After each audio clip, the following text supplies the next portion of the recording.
ওকে, so আমরা last ডেতে হচ্ছে অধ্যায় 2 এর গুণগত রসায়নের প্রথম পার্টে আমরা যেটা দেখেছিলাম সেটা ছিল হচ্ছে তোমার ওই অ্যাটমিক মডেল রিলেটেড বা অ্যাটমিক মডেল রিলেটেড কিছু হচ্ছে তথ্য।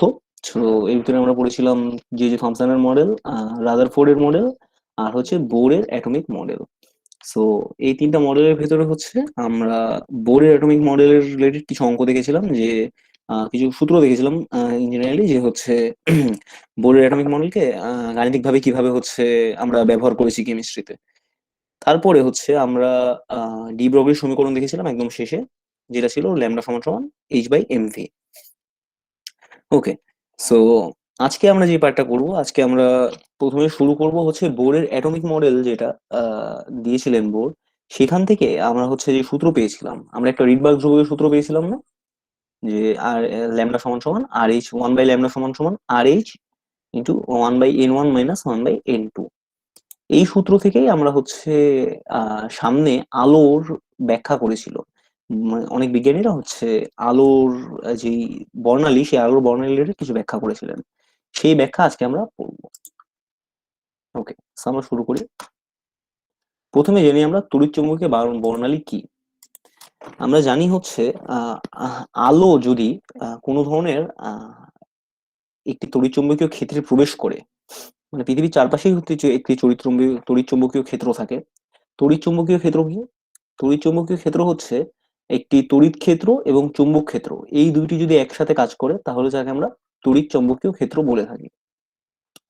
সো এখানে তোমরা দেখতে পাচ্ছ যে আমাদের এক্স এক্সিস বরাবর হচ্ছে আহ, ইয়ে তোমার হচ্ছে উম, চুম্বক ক্ষেত্র কাজ করতেছে, আর ওয়াই এক্সিস বরাবর আমাদের হচ্ছে আহ তড়িৎ ক্ষেত্র কাজ করতেছে। এই বরাবর যদি আমাদের এই দুইটা ক্ষেত্র বরাবর যদি কোনো আমাদের আলো প্রবেশ করে, তাহলে আমরা তার একটি নির্দিষ্ট ইয়ে পাই, তোমার হচ্ছে তরঙ্গ দৈর্ঘ্য পেয়ে থাকি। সেই তরঙ্গ দৈর্ঘ্য এখানে দেখানো হয়েছে, দেখো দুইটি তরঙ্গের ভিতরে যেই পার্থক্য সেটাই হচ্ছে তরঙ্গ দৈর্ঘ্য। সো একটি আলো যখন মনে করে একটি চৌম্বক ক্ষেত্রের ভিতরে প্রবেশ করে, একটি আলো যখন একটি চৌম্বক ক্ষেত্রের ভিতরে প্রবেশ করে, তখনই কি হয়, সেটি একটি আহ তরঙ্গ দৈর্ঘ্যের সৃষ্টি করে। তো এই তরঙ্গ দৈর্ঘ্য বিভিন্ন ধরনের বিভিন্ন ধরনের হয়ে থাকে, মানে বিভিন্ন ধরনের আলোর জন্য বিভিন্ন ধরনের তরঙ্গ দৈর্ঘ্য হয়ে থাকে। তো এই তরঙ্গ দৈর্ঘ্যের যে ভেরিয়েশন, এইগুলোকে আমরা বর্ণালী বলে থাকি, অথবা তাড়িৎ চুম্বকীয় বর্ণালী বলে থাকি। তো তাড়িৎ চুম্বকীয় ক্ষেত্রের ভেতরে আলো যেই তরঙ্গ দৈর্ঘ্যের পার্থক্যটি দেখায়, তাদেরকে আমরা তাড়িৎ চুম্বকীয় বর্ণালী বলে থাকি। সো তাড়িৎ চুম্বকীয় বর্ণালীতে যে তরঙ্গ দৈর্ঘ্যগুলা পেয়ে থাকি আমরা, তার ভেতরে আলোগুলা আমাদের যে সাদা আলো, সেই আলোটা কিরকম ইয়ে প্রভাব, মানে সেই আলোগুলা কিরকম ভেরিয়েশন দেখায়, সেটা হচ্ছে আমরা দেখি একটু। দেখো আমাদের যদি আহ তরঙ্গ দৈর্ঘ্য 0.0000 0.0001 ন্যানোমিটার হয়, তাহলে হচ্ছে সেই আলোকে আমরা গামা রে বলে থাকি। ঠিক আছে। আচ্ছা, নুরিজান না জিতু শুনছে, এটা হচ্ছে আমাদের চ্যাপ্টার 2, গুণগত রসায়ন। সো 0.0001 ন্যানোমিটার যদি থাকে, তাহলে আমরা কি দেখতে পাই, আমরা একটি গামা রশ্মি দেখতে পাই। অতএব আমাদের আলো কি ধরনের হবে, গামা রশ্মি হবে। সো এরপরে আমরা সামনে যাই, সামনে যে যদি আমাদের আলোর তরঙ্গ দৈর্ঘ্য 0.01 ন্যানোমিটার হয়, অতএব কোনো একটি তড়িৎচুম্বকীয় ক্ষেত্রে আমাদের আলোর তরঙ্গ দৈর্ঘ্য যদি 0.01 ন্যানোমিটার হয়, তাহলে হচ্ছে কি, আমরা সেটাকে কি বলে থাকি, এক্স রে। 10 ন্যানোমিটার হলে আমরা বলে থাকি আলট্রাভায়োলেট রে, এবং 1000 ন্যানোমিটারের উপরে হলে আমরা বলে থাকি ইনফ্রারেড রে। এরপরে এটা অনেক দূর যাবে, যাওয়ার পরে হচ্ছে 1 সেন্টিমিটারের কাছাকাছি যখন চলে আসবে, তখন হচ্ছে আমরা কি পাবো, রেডিও ওয়েভ নামের ওয়েভ পাবো। তো এর মাঝে দেখো 10 ন্যানোমিটারের পর, মানে আলট্রাভায়োলেট আর ইনফ্রারেড এর মাঝে আমরা যে ভিজিবল আলো, বা হচ্ছে আমাদের যেই আলোগুলো আমরা দেখতে পাই খালি চোখে, যেমন হচ্ছে 7টা কালার দেখতে পাই আমরা খালি চোখে, সেই কালার নামগুলো কি কি একটু বলো তো একজন। এখন হচ্ছে রিসেন্টলি সবাই হচ্ছে রংধনু তো দেখতেছোই, মানে যেভাবে করে বৃষ্টি হচ্ছে, অনেক জায়গায় হচ্ছে রংধনু লাল, উঠছে। হ্যাঁ, লাল, কমলা, হলুদ, দেখি সবুজ, আসমানি, নীল, বেগুনি। আসলে হ্যাঁ, এটাকে হচ্ছে খুব সুন্দর করে একটা ফ্রেজে বলে। কি ফ্রেজ এই নামটা, মানে হচ্ছে একটা, বেনি আসনি কলা। বেনিয়াসও সকালে কলা। হ্যাঁ, বেনি আসো কলা, রাইট। আর ইংলিশে বলে VIBGYOR, VIBGYOR, VIB GYOR। Okay, so violet, indigo, blue, green, yellow, orange, red, অথবা বেনিয়াসও বলা। সো এইগুলা হচ্ছে আমাদের কি ভিজিবল লাইটের তরঙ্গ দৈর্ঘ্য, বা হচ্ছে এই লাইটগুলো আমরা খালি চোখে দেখতে পারি, দৃশ্যমান রশ্মি এগুলা। ঠিক আছে। সো এখন এইগুলাকে যদি আমরা আরেকটু সুন্দরভাবে বুঝতে চাই যে আমাদের তরঙ্গ দৈর্ঘ্যগুলা মানে কোন ক্ষেত্রে আমাদের এই তরঙ্গ দৈর্ঘ্যগুলা কাজে লাগে, তো আমরা একটু আরেকটা অন্য চার্ট দেখে ফেলাই, চলো। এই চার্ট দেখো, আমরা দেখলে বুঝতে পারবো। দেখো, যদি আমাদের আলোর তরঙ্গ দৈর্ঘ্য ওই যে আমরা বলেছিলাম 0.001 ন্যানোমিটার যদি এরকম হয়, তাহলে আমরা গামা রশ্মি পেয়ে থাকি। তো এই গামা রশ্মিটা কি কি কাজে লাগে আমাদের, হচ্ছে যে রেডিও অ্যাক্টিভ রশ্মি বা তেজস্ক্রিয় রশ্মি, এটাও এক ধরনের গামা রশ্মি, মানে নিউক্লিয়ার ব্লাস্ট থেকে যেগুলো রশ্মিগুলো পাই। তারপরে হচ্ছে আমরা আরো কিছু কেমিক্যাল রিয়েকশন থেকে গামা রশ্মি পেয়ে থাকি। তারপরে মেডিকেল এক্স রে, আমাদের তরঙ্গ দৈর্ঘ্য আরেকটু যদি বেড়ে যায়, তাহলে হচ্ছে কি আমরা এক্স রে যে রশ্মি সেটা পেয়ে থাকি। তো এইটা আমাদের কি কাজে লাগে, এক্স রে মেডিকেলের কাজে লাগে, আমরা হচ্ছে আমাদের হাড়ের ছবি দেখতে পাই। আচ্ছা, জেপি মন্ডল হাত রেস করেছে, তুমি কিছু বলতে চাও? না ভাই, ওই ভুলে চাপ আচ্ছা, ঠিক লেগে আছে, হয়ে গেছে। ঠিক আছে, সমস্যা নেই। আচ্ছা, ঠিক আছে, এরপরে একটু সামনে আগালে আমরা কি অতি বেগুনি রশ্মি দেখতে পাই। অতি বেগুনি রশ্মি সাধারণত আমরা কি জানি, সূর্য থেকে মুখ্যভাবে বের হয়। তো অতি বেগুনি রশ্মি তরঙ্গ দৈর্ঘ্য কত থেকে কতর ভেতরে থাকে, 10⁻8 থেকে 10⁻6 পর্যন্ত থাকে। 10⁻6 এর পর থেকে আমরা কি আইআর রে দেখতে পারি, অথবা ইনফ্রারেড রশ্মি দেখতে পারি। ইনফ্রারেড রশ্মি আমাদের কিসে কাজে লাগে বলো তো? একজন হচ্ছে একটা উদাহরণ দাও তো, ইনফ্রারেড রশ্মির উদাহরণটা এখানে দেয়া, হ্যাঁ আছে এখানে যদিও, বলো একটু যে ইনফ্রারেড রশ্মি কি কাজে লাগে। আমরা রেগুলার লাইফে ইনফ্রারেড রশ্মি ইউজ করি। ইনফ্রারেড রশ্মি আমরা হচ্ছে টিভি রিমোটে ইউজ করে থাকি। টিভি রিমোটের সামনে একটা ছোট্ট বাটন দেখতে পাও না তোমরা, মানে ছোট্ট একটা লাইট টাইপের, বাল্ব টাইপের একটা দেখতে পাও। হ্যাঁ। হ্যাঁ, এই বাল্বটা হচ্ছে ইনফ্রারেড রশ্মির বাল্ব। তোমরা দেখবে এখানে কিন্তু কখনো লাইট জ্বলবে না, বাট স্টিল এটা কিন্তু না থাকলে তোমার টিভি কি কাজ করে না, বা রিমোটটা কাজ করে না। কারণ হচ্ছে এই রশ্মিটা দৃশ্যমান আলোর রশ্মির ভিতরে পড়ে না, বাট স্টিল এটা কি হয়, টিভি এখান থেকে একটা রশ্মি নিঃসৃত হয়, যেটা হচ্ছে টিভিটা ক্যাপচার করে। ঠিক আছে। তো আমরা যত ধরনের রিমোট কন্ট্রোল জিনিসপত্র থাকে সবগুলাতেই কি ইনফ্রারেড রশ্মি ইউজ করা হয়ে থাকে। তারপরে মাইক্রোওয়েভ। মাইক্রোওয়েভ সাধারণত কিসে ইউজ করা থাকে, স্যাটেলাইটে। তারপর হচ্ছে আমাদের যে মাইক্রোওয়েভ যে ওভেন, সেই ওভেনের ভিতরেও আমরা কি মাইক্রোওয়েভ ইউজ করে থাকি। মানে মাইক্রোওয়েভ রশ্মি দিয়ে আমরা কি করি, আমাদের খাদ্যগুলোকে গরম করি, এই জন্য এটাকে কি বলা হয়, মাইক্রোওয়েভ ওভেন। তো মাইক্রোওয়েভ ওভেন অনেকের বাসায় থাকার কথা। আচ্ছা, তারপরে টেলিফোন, টেলিভিশন, রেডিও, এই তিনটার জন্য আমরা কি ইউজ করি, রেডিও ওয়েভ। মানে টেলিভিশনের যেই এন্টিনা, বা টেলিভিশনে যে আমাদের যে বড় বড় এন্টিনা এখন তো আজকাল ইউজ হয় না, এখন তো আজকাল আমরা ডিশ লাইন থেকেই নেই। বাট তোমরা হয়তো দেখছো যে এই আকাশ যারা ইউজ করো, আকাশের যে ডিশ লাইন, তারা হচ্ছে একটা ধরনের এন্টিনা ইউজ করে। সেই এন্টিনাতে গিয়ে আমরা রেডিও ওয়েভ পাঠাই, আকাশ হচ্ছে রেডিও ওয়েভ দিয়ে কাজ করে। তারপরে টেলিফোন, টেলিফোন হচ্ছে আমাদের যে ইয়েগুলো পাঠায়, আমাদের যে বার্তাগুলা, সেগুলোও কি রিমোটলি রেডিও ওয়েভের মাধ্যমে পাঠিয়ে থাকে। তো রেডিও একইভাবে কাজ করে। এরপরে আমাদের কি এসি পাওয়ার, এটাও হচ্ছে কি আমাদের রেডিও হিসেবে কাজ করে। এই মানে যে বড় বড় আমাদের যে নেটওয়ার্ক সিগন্যাল গুলো আছে, আহ, বা সিম কোম্পানির টাওয়ার গুলা, এগুলো হচ্ছে কি রেডিও ওয়েভ চালনা করে ফোনের সাথে আমাদের কন্ট্যাক্ট করে। তো আমরা বুঝতে পারছি যে হচ্ছে আলোর তরঙ্গ দৈর্ঘ্য বিভেদে আমরা কি অনেকভাবে আলোকে ইউজ করে থাকি আমাদের দৈনন্দিন জীবনে। ওকে, তো এবার দেখি এই তরঙ্গ দৈর্ঘ্যগুলো আমরা বুঝতে পারলাম কিভাবে। ঠিক আছে, এই তরঙ্গ দৈর্ঘ্যগুলো আমরা বুঝতে পারি আসলে একটি এক্সপেরিমেন্টের মাধ্যমে। এটাকে বলা হয় হাইড্রোজেনের বর্ণালী পরীক্ষা। সো এই পরীক্ষার ভিতরে কি হয় দেখো, একটি সোর্স থেকে হাইড্রোজেনের একটি অণুর ভেতর দিয়ে আলো চালনা করা হয়, মানে সাদা আলো চালনা করা হয়। সেই আলোটা কি করে একটি ছোট্ট স্লিটের ভেতর দিকে যায়, মানে এখানে একটি ছোট্ট ফুটা আছে, এর ভেতর থেকে পাস করে এখানে একটি প্রিজম আছে। যারা হচ্ছে তোমরা ম্যাথস বা ফিজিক্স কমপ্লিট করে, ফিজিক্সে যারা আলো অধ্যায় পড়েছো, তার প্রিজম সম্পর্কে জানো। আর না জানলে তোমরা একটু দেখবা প্রিজম কি জিনিস। প্রিজম হচ্ছে একটু মানে মানে পিরামিডাল একটা জিনিস, যেটা হচ্ছে আলোকে মানে ইয়ে করে, তোমার একটু রিফ্র্যাক্ট করে, মানে বেঁকিয়ে দেয়, আলোর পথকে একটু বেঁকিয়ে দেয়। সো দেখো, এখানে প্রিজমের উপর আলোটা পড়তেছে, পরে যখন বের হচ্ছে আলোটা, তখন এইখানে একটা প্লেট আছে, এটাকে বলা হয় ফটোগ্রাফিক প্লেট। ঠিক আছে, এই প্লেটের উপরে আলোটা পড়তেছে। তো আলোটা কোথায় কোথায় পড়তেছে সেই জিনিসটা এই প্লেটটা দেখে। তো দেখার পরে আমরা দেখলাম, দেখো এই জায়গাটায়, এই প্লেটের উপরে আলোটা অনেক জায়গায় ডিফারেন্ট ভাবে পড়ছে। 350-এ দেখো অনেকগুলো আলো পড়ছে, তারপরে 450-এর পর এক জায়গায় আলো পড়ছে, 650 এক জায়গায় আলো পড়ছে, এইভাবে 700, এইভাবে দেখো 100-তে হচ্ছে এখানে পড়ছে, 10,000-এও এখানে আলো আসছে। তো তখন বিজ্ঞানীরা বুঝতে পারে যে হচ্ছে আলো কি, একই আলোর ভেতরে ডিফারেন্ট ডিফারেন্ট বর্ণালী থাকতে পারে। বা হাইড্রোজেনের একটি ইলেকট্রন, মনে করো হাইড্রোজেন এটা আয়ন, এখানতে একটা ইলেকট্রন থাকে। তো হাইড্রোজেনের একটি ইলেকট্রন কি করে উত্তেজিত হয়, যখন হচ্ছে এর উপর আলো পড়ে, উত্তেজিত হয়ে একটি কক্ষপথ থেকে অন্য কক্ষপথে জাম্প করতে থাকে।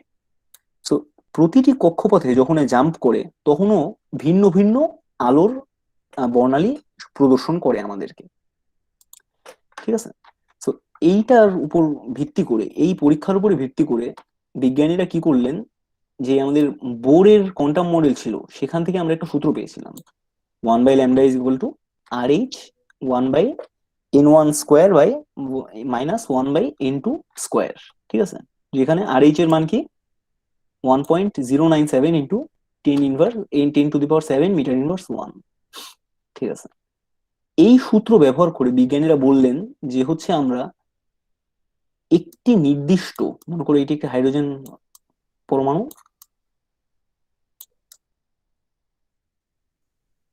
একটি হাইড্রোজেন পরমাণুর নির্দিষ্ট কক্ষপথে, ধরো এটা n=1, n=2, আর এখানে n=3, মনে করো একটি ইলেকট্রন 7-এ আছে। সো 7 থেকে 7 নম্বর কক্ষপথে আছে, উত্তেজিত হয়ে 7 নম্বর কক্ষপথে চলে গিয়েছে হাইড্রোজেনের। সো ওইখান থেকে ও যদি 3 নম্বরে আসে, তাহলে এক ধরনের বর্ণালী প্রদর্শন করবে। ও 2 নম্বরে আসলে এক ধরনের বর্ণালী প্রদর্শন করবে। ও যদি 1 নম্বরে আসে, তাহলে আরেক ধরনের বর্ণালী প্রদর্শন করবে। সো এইভাবে করে সায়েন্টিস্টরা বললেন যে এই সূত্র দিয়ে আমরা ওই বর্ণালীগুলার তরঙ্গ দৈর্ঘ্য বের করতে পারি। যে ইলেকট্রনটা শুরু যেখানে হচ্ছে সেটা হচ্ছে n1, ইলেকট্রন শেষ যেখানে হচ্ছে সেটা হচ্ছে n2। এইভাবে করে আমরা কি করতে পারি, যে হচ্ছে ইলেকট্রন কোথা থেকে কোথায় আসতেছে সেটা বের করতে পারি, তার তরঙ্গ দৈর্ঘ্য কত হচ্ছে সেটা নির্ণয় করতে পারি। সো তার উপর বেসিস করে আমাদের 5জন সায়েন্টিস্ট 5টা আলাদা রকম এক্সপেরিমেন্ট করে এই সিরিজটা বের করছেন। 5টা সিরিজ বের করছেন, যার নাম হচ্ছে কি Lyman series, Balmer series, Paschen series, Brackett series, এটাকে বিআরএ ব্র্যাকেটও বলা হয়, আর কি ফন্ড সিরিজ। আর রিসেন্টলি নতুন একটা সিরিজ বের হয়েছে n6 এর জন্য, কি এর নামটা কি জানো? Humphreys. Humphrey series, right. So এই 6টা সিরিজ দিয়ে মোটামুটি সায়েন্টিস্টরা এখন পর্যন্ত বুঝতে পেরেছেন যে যদি আমি n1-এ আছি, ধরো n1, আমি যদি আমার ইলেকট্রন যদি 8-এ থাকে, 8 থেকে যদি ও 1-এ আসে, তাহলে হচ্ছে কি হবে, ও এক ধরনের তরঙ্গ দৈর্ঘ্য প্রদর্শন করবে। সেই তরঙ্গ দৈর্ঘ্যকে আমরা লাইমেন সিরিজের আন্ডারে বলে থাকি। সো 5 থেকে আসুক 1-এ, 4 থেকে 1-এ আসুক, 3 থেকে 1-এ আসুক, ও যদি 1-এ আসে শেষে, তাহলে হচ্ছে কি সেটা লাইমেন সিরিজের অংশ। যদি ও 2-তে আসে, 3 থেকে 2-তে আসলো, 4 থেকে 2-তে আসলো, তাহলে কি আমরা বলবো সেটাকে বামার সিরিজের অংশ। প্যাশন সিরিজও একইভাবে, ব্র্যাকেট সিরিজও একইভাবে বলবো আমরা। এর ভেতরে যে আমাদের দৃশ্যমান আলো, সেই দৃশ্যমান আলোর বর্ণালী কোন সিরিজের অংশ বলো তো? কেউ কি জানো? কেউ কি বলতে পারবো? দৃশ্যমান আলো কোন সিরিজের অংশ? বামার সিরিজ। রাইট। অনেকে হয়তো জানো এই জিনিসটা, যে বামার সিরিজের অংশ হচ্ছে আমাদের দৃশ্যমান আলো। তো এটা নিয়ে আমরা সামনে দেখবো, দাঁড়াও একটু। হ্যাঁ, আচ্ছা। তো দেখো একটা ছোট্ট অঙ্ক দেখি আমরা। এইখানে দেখো কি বলছে, হাইড্রোজেনের পারমাণবিক বর্ণালীর ব্র্যাকেট সিরিজ। ঠিক আছে, ব্র্যাকেট সিরিজ বলতে তোমাকে তাহলে বুঝে যেতে হবে যে আমাদের ব্র্যাকেট সিরিজে n সমান সমান কত? লাইমেন 1, বামার 2, প্যাশেন 3, ব্র্যাকেট হচ্ছে 4, মানে এই সিরিজ n সমান সমান 4। ঠিক আছে, ব্র্যাকেট সিরিজের তৃতীয় লাইনের তরঙ্গ দৈর্ঘ্য বের করো। তৃতীয় লাইন বলতে দেখো, মানে কোনো একটি ইলেকট্রন ব্র্যাকেট সিরিজের উপরে 3 নাম্বার লাইন থেকে নিচে নামছে। এর মানে ব্র্যাকেট সিরিজের উপর তৃতীয় লাইন কোনটা? 5, 6, 7, 7 নাম্বার লাইন, n = 7। এর মানে একটি ইলেকট্রন হচ্ছে 7 থেকে 4-এ এসে জাম্প করছে। হ্যাঁ, তো উনি বলছে, এখানে অঙ্কে বলছে সেই ইলেকট্রনের তরঙ্গ দৈর্ঘ্য নির্ণয় করো। তাহলে দেখো আমরা কি করতেছি, এখানে 1/λ সমান সমান কি, Rydberg constant RH into 1/n1² minus 1/n2² করলাম। এখানে দেখো আমরা n1 এর মান দিচ্ছি 4, n2 এর মান দিচ্ছি 7। তোমরা এখানে n1 বা n2 এর মান 7 বা 4 যা ইচ্ছা তাই দিতে পারো, কোনো সমস্যা নেই, কিন্তু খেয়াল রাখবা তরঙ্গ দৈর্ঘ্য যাতে শেষে কখনোই নেগেটিভ না হয়। মানে যদি এখানে মাইনাস চলে আসে তাও তোমরা এখানে পজিটিভটাই লিখবা, ঠিক আছে? তো চেষ্টা করবো বড়টা সবসময়। -7 কিভাবে? বুঝিনি, এন্টুর আবার মান বলো। 7। আচ্ছা, n2 এর মান 7, এই যে একটু আগে বললাম তোমাকে, দেখো আমরা কি জানি ব্র্যাকেট সিরিজ কত, n1 4, বুঝতে পারছো এতটুক? জি ভাইয়া। হ্যাঁ, তো এবার দেখো প্রশ্নে কি বলছে, ব্র্যাকেট সিরিজের তৃতীয় লাইন। মানে ব্র্যাকেট সিরিজের তৃতীয় লাইন বলতে বোঝাচ্ছে যে ব্র্যাকেট সিরিজের উপরে 3 নাম্বার লাইন থেকে ইলেকট্রনটি নিচে এসেছে। তো ব্র্যাকেট সিরিজ এটা, ব্র্যাকেট সিরিজের উপরে তৃতীয় লাইন কোনটা? 5, 6, 7 না? জি ভাইয়া হচ্ছে। হ্যাঁ, তাহলে n2 সমান সমান আমরা 7 ইউজ করছি। সো এইরকম, এইটা একটু পেঁচানো ছিল তাই তোমাদেরকে এক্সাম্পলটা দেখালাম, কিন্তু এমনি সাধারণত এত মানে এরকম ভাবে দিবে না এই জিনিসটা, একবারেই বলে দিবে যে n = 7 থেকে যদি ব্র্যাকেট সিরিজ আসে তাহলে কত হবে। আচ্ছা, তো এইভাবে করে আমরা কি ল্যামডার মানটা বের করতে পেরেছি। সো সেম ভাবে আমরা কি করতে পারি, বামার সিরিজের ক্ষেত্রেও মান বের করতে পারি। সো বামা সিরিজের ক্ষেত্রে আমাদের হচ্ছে n1 এর মান তাহলে কত হবে, এখানে n1 সমান সমান 4, তাহলে বামা সিরিজের ক্ষেত্রে n1 এর মান কত হবে? 3 2 হবে। 2। বামা সিরিজের, হ্যাঁ, গুড, বামা সিরিজের ক্ষেত্রে n1 এর মান হবে 2। তো বামার সিরিজে আমরা যখন অঙ্ক করব তখন হচ্ছে বিভিন্ন ধরনের তরঙ্গ দৈর্ঘ্য পাবো, ন্যানোমিটারসে অবশ্যই। তো দেখবা আমরা হয়তো এই যে এরকম 380 ন্যানোমিটার পেতে পারি, 495 ন্যানোমিটার পেতে পারি। তোমাদের প্রশ্ন আসতে পারে যে হচ্ছে আমাদের এই ন্যানোমিটারে কোন আলোটি দেখবো। মানে বামার সিরিজে একটি ইলেকট্রন ধরো 5 থেকে বামার সিরিজে আসলো, বামার সিরিজের যেই অরবিটাল বা 2 তে আসলো, 5 থেকে 2 তে আসলো। তো 5 থেকে 2 তে আসার সময় যেই তরঙ্গ দৈর্ঘ্যটিও নিঃসৃত করে বা দেখায়, সেই তরঙ্গ দৈর্ঘ্যে আমরা কোন আলোটি দেখতে পাবো, তখন তোমাদেরকে এই চার্টটা ইউজ করতে হবে। এই চার্টটা একটু মনে রাখতে হবে যে হচ্ছে আমরা যদি 380 থেকে 450-এর ভিতরে থাকে তাহলে বেগুনি আলো দেখতে পারবো, যদি 450 থেকে 475-এর ভিতরে থাকে তাহলে আমরা ব্লু আলো দেখতে পারবো। এইভাবে করে তোমরা কি অনেকগুলা পাবা, এমসিকিউ পেতে পারো, আবার হচ্ছে ক্রিয়েটিভেও অনেক সময় আসে, এটা সিতে আসতে পারে এটা। তো এইখানে একটা কথা, যে এই যে মানগুলা 380 থেকে 450, 450 থেকে 475, এই মানগুলো কিন্তু অনেক বইয়ে অনেক রকম ভাবে ভ্যারাই করে। সো আমার যে ইয়েটা থাকবে যে তোমরা যেই যে যে কলেজে পড়তেছো, স্যাররা যে বই ফলো করতেছে, চেষ্টা করবো ওই বইয়েরই চার্ট গুলা দেখতে, দেখে পরীক্ষায় অ্যান্সার করতে, কারণ যেহেতু কলেজের স্যাররা অবভিয়াসলি দেখবে। আর যদি ইন্টারের সিলেবাসে মানে এইচএসসি পরীক্ষার ইয়ে করো তাহলে হচ্ছে এই চার্টটা ফলো করলেই হবে, কারণ এটা একটি স্ট্যান্ডার্ড চার্ট। ওকে, আচ্ছা। সো এবার আমরা আসি কোয়ান্টাম সংখ্যায়। সো কোয়ান্টাম সংখ্যার ব্যাপারে অলরেডি তোমরা ক্লাস 9 থেকে অনেকে জানো, প্রথম দুইটার ব্যাপারে, এন আর এল এর ব্যাপারে, আর হচ্ছে এই তৃতীয়টা আর চতুর্থটা হয়তো নতুন ইন্টারে। অনেকে হয়তো যারা এই চ্যাপ্টার পড়ে ফেলেছো তারা হয়তো জানো এই ব্যাপারে। সো কোয়ান্টাম সংখ্যা হচ্ছে একটি অ্যাটমিক কনফিগারেশনে বা হচ্ছে একটি অ্যাটমিক গঠনে ইলেকট্রনটা কোন অরবিটালে কি অবস্থায় আছে সেইটার ধারণা দেওয়ার জন্য বিজ্ঞানীরা একটি নতুন সংখ্যা বের করে, একটি সংখ্যার সিরিজ বের করে, সেট বের করে, সেই সেটের নাম হচ্ছে কোয়ান্টাম সংখ্যা। তো আমরা একটি ইলেকট্রনের অবস্থা বোঝাতে 4 ধরনের কোয়ান্টাম সংখ্যা ব্যবহার করে থাকি। প্রথমটা হচ্ছে এন অথবা প্রিন্সিপাল কোয়ান্টাম সংখ্যা। সো প্রিন্সিপাল কোয়ান্টাম সংখ্যা কি করে আমাদেরকে বোঝায় যে একটি ইলেকট্রন কোন অরবিটালের ভেতরে, কোন অরবিটে আছে বা কোন শক্তি স্তরে আছে। যদি আমাদের n = 1 হয় এর মানে প্রথম শক্তি স্তরে আছে, যদি n = 2 হয় তাহলেও দ্বিতীয় শক্তি স্তরে আছে। আচ্ছা, আশরাফুল আমাকে একটি প্রশ্ন করেছে, আমি একটু দেখি। আচ্ছা, ভাইয়ের একটি প্রশ্ন আমার কাছে অনেকদিন ধরে, অন্ধকারের কি কোনো অস্তিত্ব আছে? হ্যাঁ, অন্ধকারের অস্তিত্ব নাই কেন, অবশ্যই আছে। মানে আমরা প্রকৃতপক্ষে পৃথিবীতে মানে লাইটের সাপেক্ষে মানে দুইটা জিনিসই এক্সিস্ট করে। একটা হচ্ছে আলো আর একটা হচ্ছে অন্ধকার। তো যেখানে লাইট পৌঁছাতে পারবে না সেখানে হচ্ছে অন্ধকার, যেখানে লাইট পৌঁছাতে পারবে সেখানে হচ্ছে আলো। ওকে, এটাই আমরা মানে ফিজিক্সে ব্যাখ্যা করি যে আলো পৌঁছাতে না পারলে সেটা অন্ধকার বলি আমরা সেটাকে। ওকে, সো এন এন হচ্ছে কি প্রিন্সিপাল কোয়ান্টাম সংখ্যা। সো আমাদের যদি প্রথম অরবিটাল থাকে, প্রথম শক্তি স্তর থাকে, তাহলে এন ইকুয়াল টু 1, দ্বিতীয় শক্তি স্তরে এন ইকুয়াল টু 2, তৃতীয় শক্তি স্তরে N equal to 3। Okay, so কোন শক্তি স্তরে কয়টা ইলেকট্রন থাকবে, এইটার জন্য একটি শর্টকাট আছে, এটা হয়তো তোমাদের অনেকেই জানা আছে। একটু বলো তো, কেউ কি বলতে পারবে এই জিনিসটা? কোন শক্তি স্তরে কয়টি ইলেকট্রন আছে এটা মনে রাখার জন্য? 2n square. 2n square. ধরো দ্বিতীয় শক্তি স্তরে মোট কয়টি ইলেকট্রন থাকতে পারবে? 8টা। কে বলতে পারবা? 8টা। 8টা। ভাই 2n স্কোয়ার, 2 ইন্টু 2 স্কোয়ার। আচ্ছা, দ্বিতীয় শক্তি স্তরে 8টি ইলেকট্রন থাকতে পারে সর্বোচ্চ।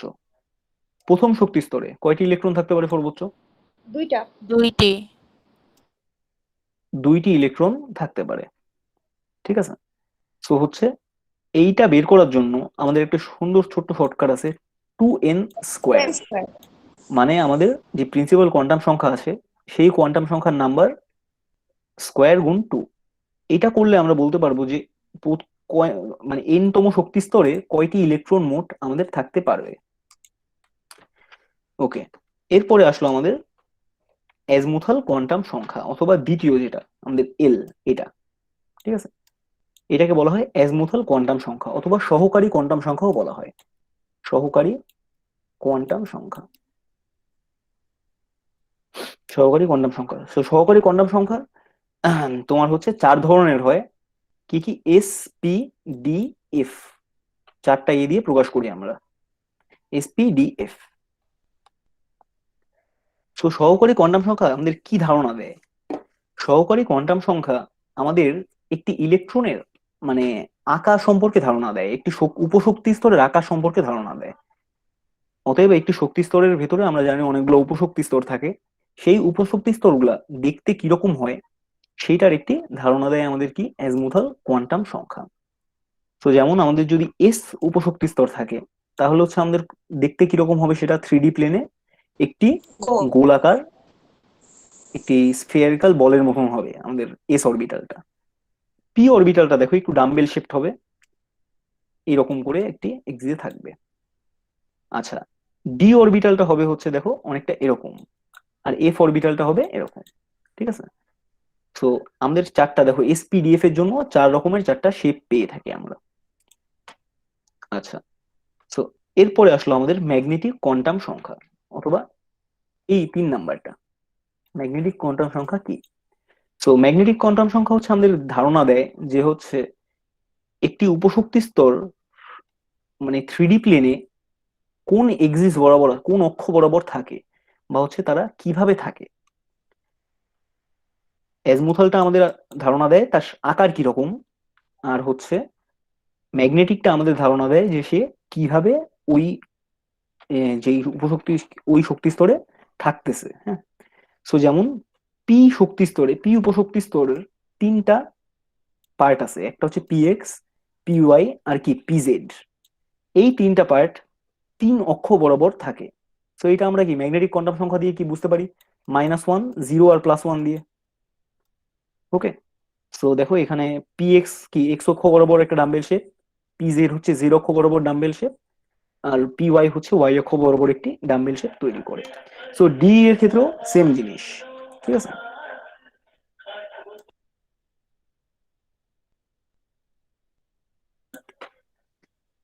ওকে, এরপরে আসলো আমাদের কি লাস্টে স্পিন কোয়ান্টাম সংখ্যা।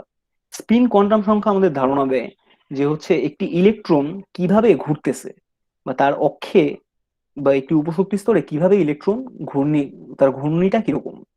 দেখো যদি +1 হয় তাহলে কি ঘড়ির কাঁটার বিপরীত দিকে ঘুরতে থাকবে, +1/2 হলে ঘড়িটার বিপরীত দিকে ঘুরতে থাকবে, আর -1/2 হলে ঘড়ির কাঁটার দিকে ঘুরতে থাকবে।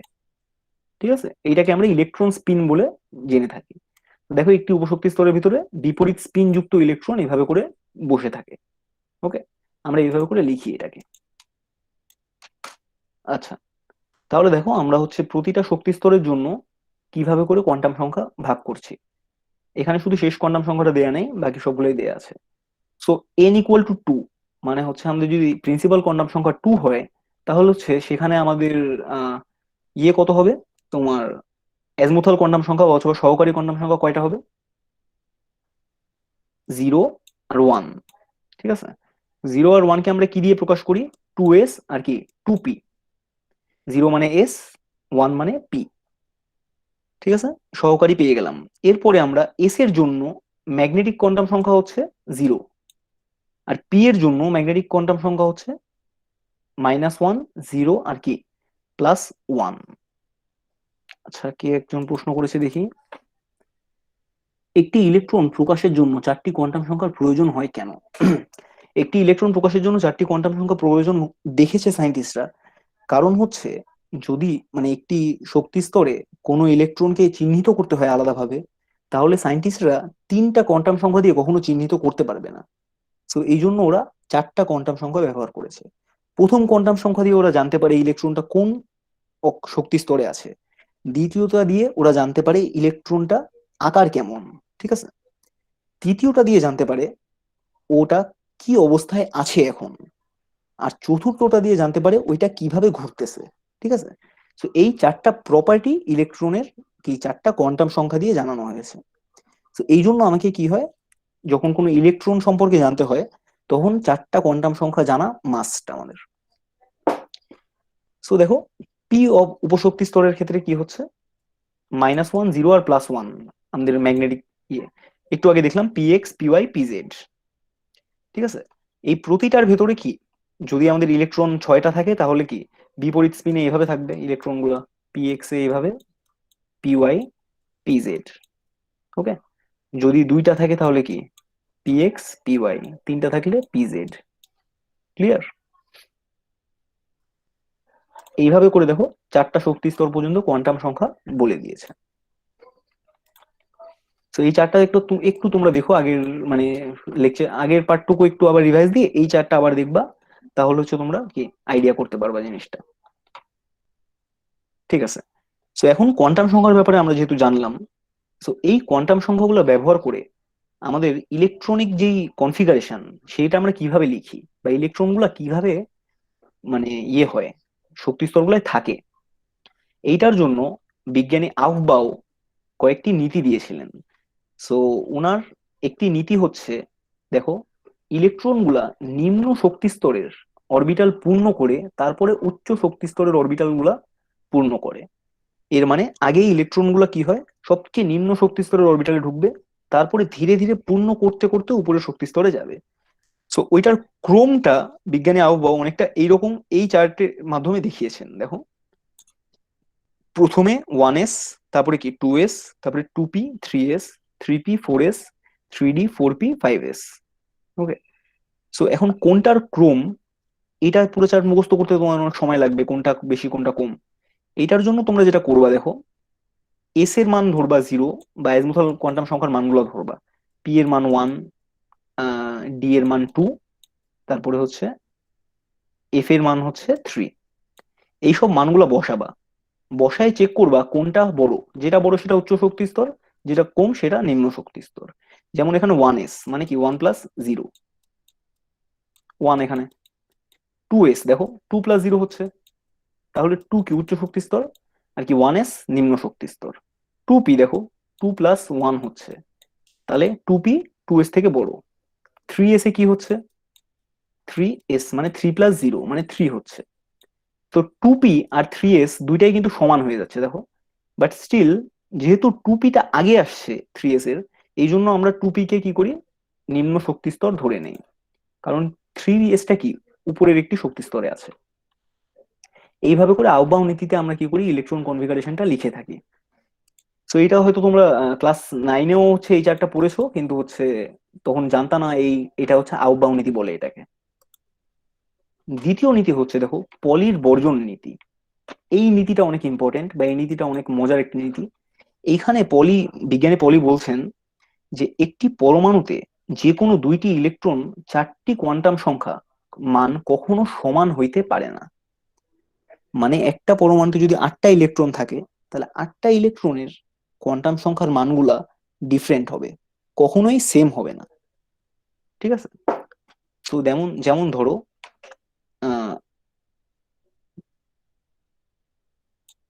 প্রথম উপশক্তি স্তর 2s এ যদি দুইটা ইলেকট্রন থাকে, তাহলে দেখো একটা থাকবে প্লাস হাফে আর একটা থাকবে মাইনাস হাফে। সো এর আগের 3টা কোয়ান্টাম সংখ্যা সেম হলেও দেখো শেষেরটা কিন্তু ডিফারেন্ট হয়ে যাচ্ছে। প্রথম শক্তি স্তরের ক্ষেত্রেও সেম, আগের 3টা যদি সেম হয়, পরের 2টা কিন্তু ডিফারেন্ট হয়ে যাচ্ছে।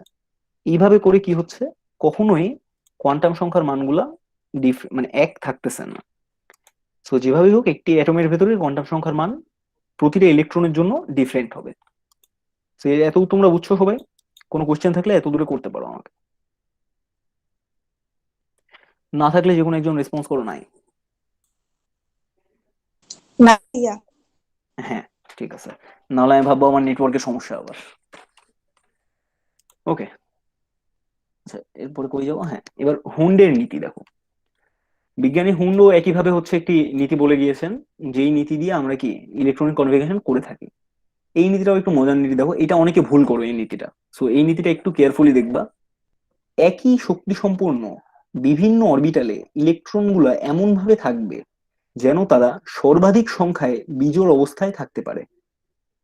মানে একটি শক্তি স্তরের ভেতরে অনেকগুলো উপশক্তি স্তর থাকে। ধরো পি শক্তি স্তরে 3টা উপশক্তি স্তর আছে। তো প্রতিটা উপশক্তি স্তরের ভেতরে যদি মানে আমার যদি ইলেকট্রন গুলো এমন ভাবে থাকবে যেন উপশক্তি স্তর গুলায় ইলেকট্রন গুলা বিজোড় অবস্থায় থাকে। মানে যদি 2টা ইলেকট্রন থাকে আমার পি অরবিটালে, ওরা কখনো একটা ঘরে থাকবে না, ওরা কি হবে 2টা আলাদা ঘরে বিজোড় অবস্থায় থাকবে। ঠিক আছে? যদি 3টা থাকে তাহলে হচ্ছে কি 3টা আলাদা ঘরে বিজোড় অবস্থায় থাকবে এভাবে। ঠিক আছে? কিন্তু কখনো এরা একসাথে থাকবে না। যদি এভাবে লিখে দাও এটাকে মুছে দিয়ে,